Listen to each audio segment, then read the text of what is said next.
Everybody, welcome to Public Praise TV. My name is Stephanie, and I have the lovely guest from Pinky Promise, Massachusetts, with me here. We are going to dive into what Pinky Promise is all about, what they stand for, and the work that they're doing, especially here in the Massachusetts community. So, welcome, Jenny and Beth. We are so excited to have you on. Please Jenny, let's start off. Tell us, what is the mission of Pinky Promise for a lot of the viewers who are interested? That's such a good question, Stephanie. Well, Pinky Promise is a national organization that stresses purity and living in every area of your life, but living for God completely and totally unashamed in every area of your life. So starting off with, physical purity, but it throws into different aspects of your life as well. So from finances to how you deal with purpose and deal with other relationships that may not be romantic. So it's awesome. Love it. I really love that. I mean, just my own experience being in Pinky Promise myself for the last 2 years, I think it's really blessed me and is eye-opening for the community, just for me to be involved in it. So one of the things that I really noticed that makes it different from a lot of organizations, and I'm glad that you mentioned that it's a nonprofit, because it's recently become a nonprofit organization through Heather Lindsay, the founder. One of the things that I've noticed is that the community and the sisterhood. So Beth, can you tell me a little bit about what that's like here? Yes, Stephanie, I would love to. So the community within Pinky Promise is an intentional community where we connect with one another. We fellowship, and it's also on a one-on-one basis. So we do a lot of outings and events and meetings, and we go through studies that Heather posts every single month, which is such a blessing. And we, this past month, have gone apple picking, and we just make time for each other and get together and, really live life with one another. So if we have a sister whose brother passes away, we're there, we're at the funeral, whoever can show up. We show up for birthdays, events. We really just do life together and make it intentional. I like that, doing life together. And I know because I've seen it actually being done, whether we were at weddings to birthdays to graduations, right? And something too that I really think that you guys are probably being shy about is that the fact that Massachusetts, this particular chapter, has really set a tone for other chapters around the country. You guys are very organized. You guys lead through the front. You lead by example. And so talk a little bit about your interaction with just other communities and other states. Jenny, if you can, whoever. Sure. Praise God. Honestly, I think a lot of it is through trial and error.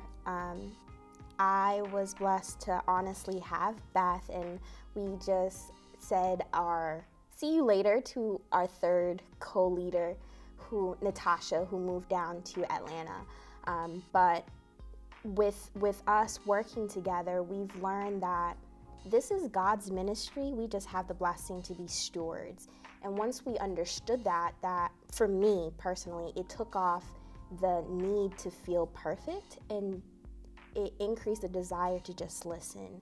And I think that's the key, just listening to the need of women. And what we heard was they needed family, they needed community, they needed to feel that a church body was there for them in every area of their life. And we wanted to be that oasis for our sisters, because that's what we desired when we first came into God and felt like, oh my God, I'm a college student. I have no one around me living this life. What does it look like? So that's what do you think, Beth? No, I definitely 100% agree with Jenny. We are an oasis for women to come and be refreshed and encouraged. And, if you need prayer, we're going to pray together. But like we had said earlier, we also do life together. But it definitely is a place where people are able to come and be refreshed, and then also go back into their own church communities and do what it is that the Lord has placed on their heart, whether it's blogging or starting, a prayer line or whatever it is that the Lord's leading them to do in any specific area, or even just simply at work and, ministering to your coworkers or whatever it may be. We just want to be a place where women come and are continually blessed and encouraged. And it's also a place where they can be transparent with one another and be open, because we know as Christians we're not perfect, and there are times where we struggle with sin, and there are times where we really need, to bear one another's burdens and in that way show the love of Christ. So our goal is to definitely be intentional in that area. I would for sure agree. I love that you use the words oasis, oasis for women. I know there's a lot of accountability, whether it's the text at night, checking in on each other. How's the struggle going? I've definitely seen that a lot, and I've heard that a lot from a lot of the members here.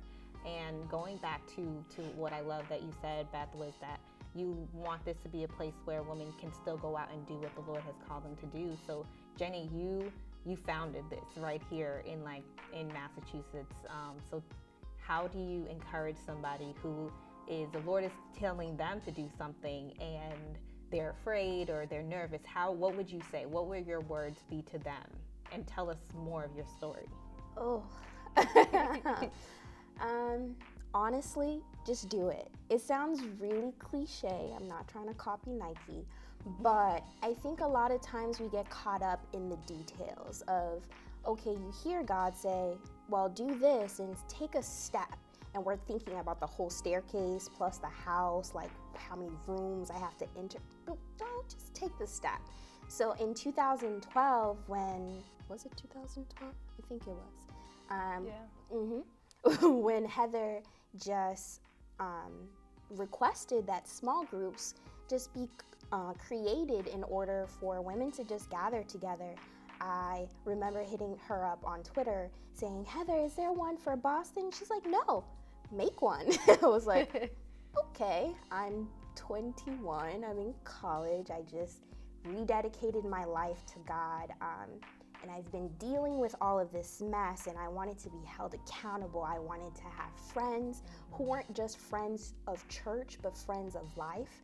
So I just decided to make it. I didn't really think so much about what it looked like. I didn't really think about it as me stepping into a leadership role. I just thought of it as I wanted a sisterhood where they would help me to be the better me in God. And I know I couldn't do that by myself. So that started that. And the next step was just being a little bit stalkerish. To be honest.